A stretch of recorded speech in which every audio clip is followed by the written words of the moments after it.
दोस्तों देखो, हमने नई एलसीडी मंगाई है डेल की। बहुत ज़बरदस्त क्वालिटी है, यही चल रही है आजकल लेटेस्ट एलसीडी डेल की।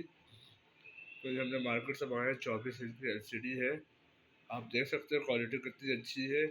लोग मुझसे पूछ रहे होते हैं कमेंट्स करके कि भाई आपको कौन सी एलसीडी लेनी चाहिए, आपको ये एलसीडी लेनी चाहिए क्योंकि ये अच्छे प्राइस में रिगल से मिल जाती है। ये देखें पीछे से एलसीडी डेल की एलसीडी है, बेहतरीन। ये अच्छी आती है, इसको लीजिए और इसको यूज़ कीजिए करें कंप्यूटर के साथ क्योंकि ये नई और लेटेस्ट है। इसके अलावा जो एलसीडी आ रही है वो पुरानी आप लोगों को करंट रेट के ऊपर दे देता है। ये देख सकते हैं बॉडी कितनी स्लिम है इसकी। ये वाली एलसीडी लिएगा आप लोग कंप्यूटर में यूज़ करने के लिए। आप देख सकते हैं कितनी स्लिम बॉडी है ये।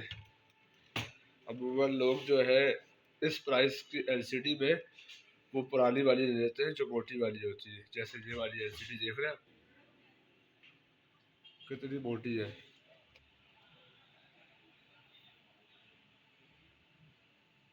हैं इस प्राइस की एलसीडी को, इसकी एलसीडी पैसे देकर वो सामने वाली एलसीडी ले लेते हैं।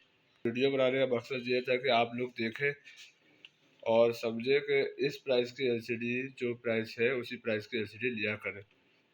शुक्रिया आप लोगों का। मेरे चैनल को लाइक शेयर सब्सक्राइब करें। ऐसी मैं इंफॉर्मेटिव वीडियो बनाता रहूँगा आपके लिए। मेरे चैनल को लाइक शेयर सब्सक्राइब ज़रूर करिएगा।